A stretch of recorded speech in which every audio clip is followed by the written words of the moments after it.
No, I need to know the agreement that you have with Grant about your son visiting you here. Oh. I need to know the agreement. Well, basically I told Grant that I got joint custody, and at first he was talking about raising my rent for two people when my custody situation changed from weekends to joint custody. And when did that change? Huh? When did that change? That changed about maybe about a month afterwards. And when I moved in, he knew I had a kid, and he knew that I had some custody. And then when that situation changed, I talked to him, and that was about the time I moved upstairs. Mm-hmm. And so we talked about it, and I told him that I got joint custody, which is 50-50. And he was talking about raising rent at the time. I was like, well, we're usually like, he's not, occupying another space for the car. He's not like cooking meals independently and things like that. We're almost always in the same room at the same time and stuff like that. So he's not like an extra person with their own schedule that needs their own parking space. That's like, just. So, when's the last time you talked to Grant about this? Well, just that one time. And when was that? When you first moved in? No, it was that when I moved upstairs. And when was that? Right before I moved here? Yeah, about a month or so before that, yeah. Why? No. Well, I talked to Grant, and he said it was every other week that you guys agreed with. It wasn't full custody. No, I never said it was full custody. When I first moved in... Joint custody is, the reason why I'm bringing this up because of what you said to that tenant, I lost a tenant because of what you said. And which one? The UFC girl. Oh. When you said, I have a son that lives here. We're going to stop that right now. Your son doesn't live here. He visits you. No, he has joint custody. He lives here. Right. Well, even if he was here one day, it's still this is his home. Hang on. I'm gonna stop that right there. I'm gonna scratch that right out. These rooms are for one person only. You understand that part? Well, that's not the no. Listen, do you understand that? Dave, do you understand that? Well, okay. Matt has his own room. We all are not roommates. We do not share bills together, right? That's what roommates are for, right? Agreed? Where are you going with this? I mean, what's this I had to talk to you about this. I got to get some things off my chest. So, you either answer them or you don't. Okay. Are we roommates or not? Well, do we share bills? No. Okay, well, yeah, we do share a bill. Well, I pitch in on your bill for the cable and stuff like that. That's not. I'm talking about rent and electricity. Oh. Yeah, we do share the electric bill. I guess it's part of the rent. Yeah, but we don't share rent, right? We rent a room from Grant Moniz, right? The owner. Yeah. Okay. All right, that's what I'm trying to get to. Mm-hmm. So each room, in his contract, he says one person in each room, right? Your son is been here every single day, every week since I have been here for 8 months, okay? That is another day. I didn't say that. Every week since I have been here, right? Yeah. Okay, that is another person. That is like 4 people living upstairs, right? If that room is rented, right? So, yes, right? So where are you getting at? Just answer the question, and we'll get to that point. Okay. Okay. All right. Right? That's 4 people, right? He's turning into an adult, right? He's a 6th grader. But he's getting older. Well, he's got a long ways before he reaches adulthood. Well, teenager's almost an adult. Okay? You scared off a customer by what you said. Okay? You have no right to say that. Your son visits you. He does not live here. That's the difference between visit and living here. Exactly. Louis has a son also. He asked if he can stay here. No, he cannot because that is a one-person bedroom.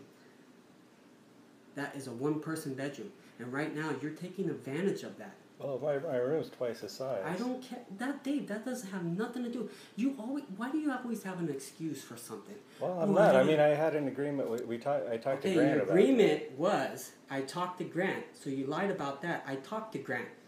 Your Well, agreement with him was weekends, every other weekend, not every week.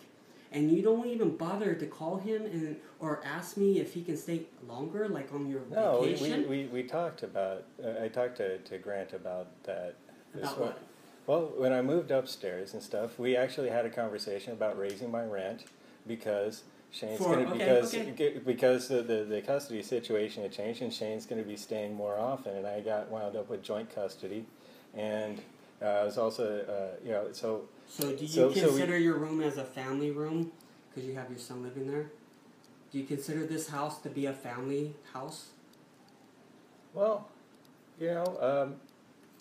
different people have different situations. What do you think? Well, I think that I got a room and my kid is free to visit whenever he wants, and it's not on a set schedule. It's kind of on a fluctuating schedule as far as like. Well, he has been here every single week since I've been here 8 months, right? Oh yeah, he definitely comes like he stayed a week. He's my kid. And he stayed a week for Christmas, right? Oh yeah, it's Christmas vacation. Did you ask?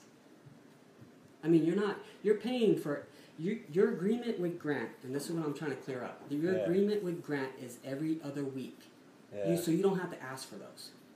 Yeah. But anything longer, hey man, my son's gonna stay longer. Is it okay? Well, make sure it's okay with the roommates. Well, actually, and Jason, the resident manager, make sure it's okay with him.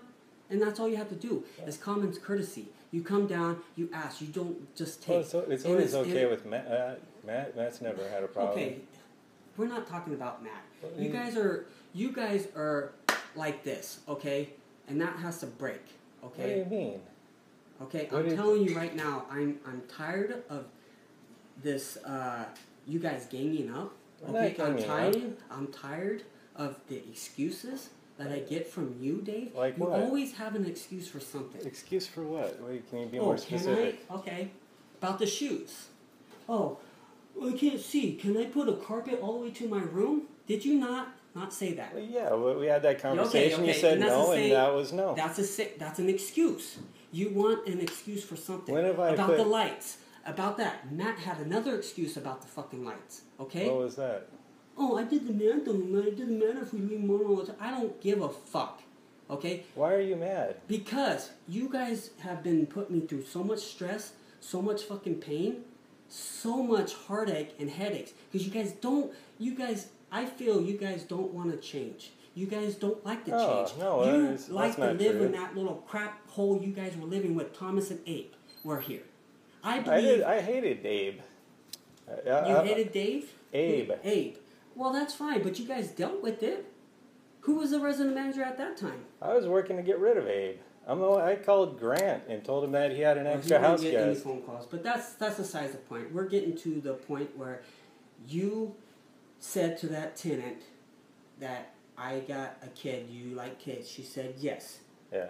And you said I'm getting joint custody, and he's gonna be over here more. And when I called that girl and said, hey, you got the room, would you like? She said, no, because that kid's going to be there. I thought it was just 3 people living there. The kid is supposed to visit. That is a no-no. No, your kid does not live here, and you need to stop saying that. Another thing you did that day, you walked up there and explained to her what the situation is on parking. That's not your fucking job. That's my job.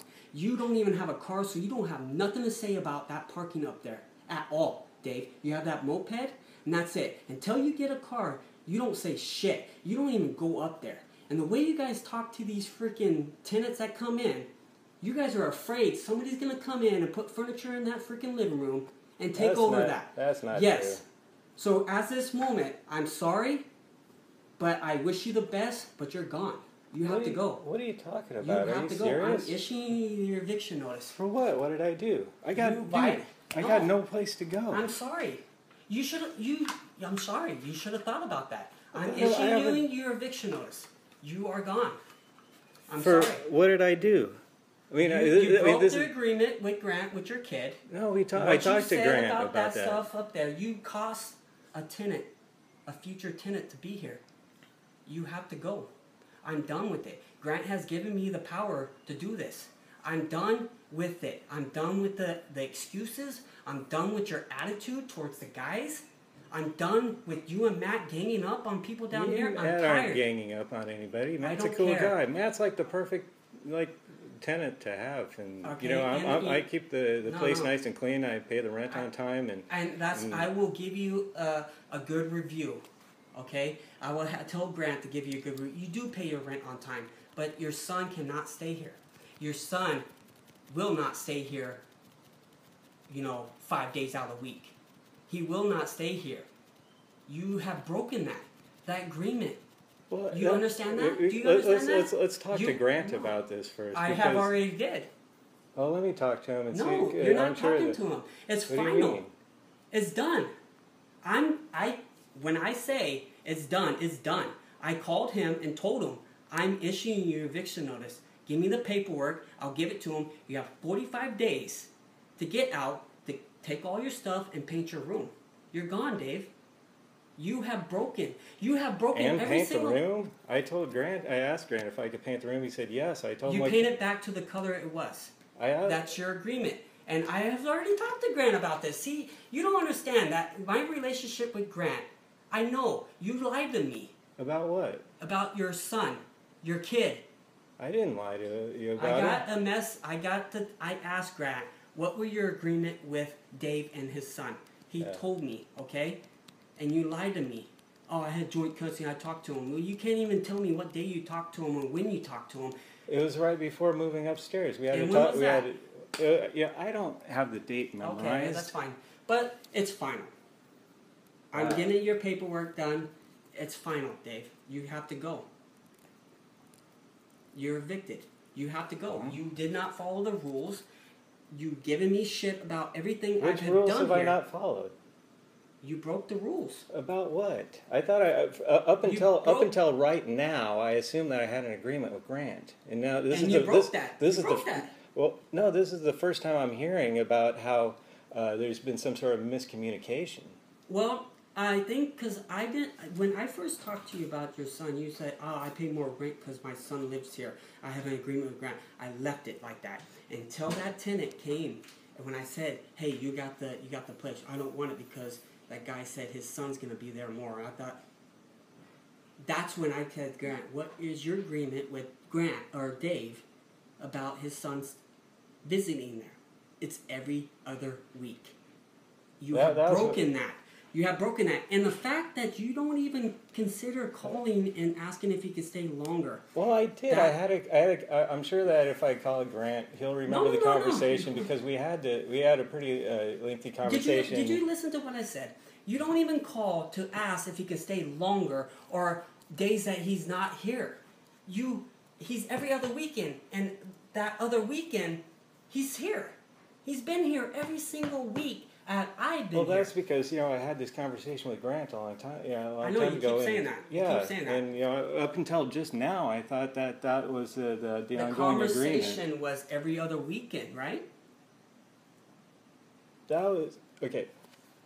Another excuse. Is that what you're telling me? No, okay. When I first moved in, I told Grant that I have a kid. And he knows that. Yeah, and that he's going to be staying on weekends and stuff like that. And then when I moved upstairs, I'd like to change the situation.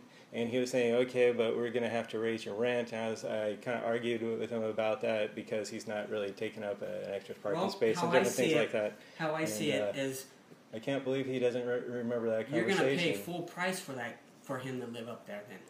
Double the rent. Oh, you should get 2 rooms then. No. Why not? If it's double the rent, you should get 2 rooms. The thing is, Dave, it's final. These rooms are made for one person only. You want a family, you want your family to be over here, you want him to live with you, that's fine. I wish you the best. You go out and do that. But this rooms in this place is for one person only. Louis asked if he can bring his son over here and live with them. I said no, unless there's a room available. Sorry, it's not going to happen. So, I'm sorry to say this, but you're gone, man. All right. Okay? Thank you. All right, you're welcome, I guess. What was that? I said you're welcome. You said thank you, I said you're welcome. Thank you.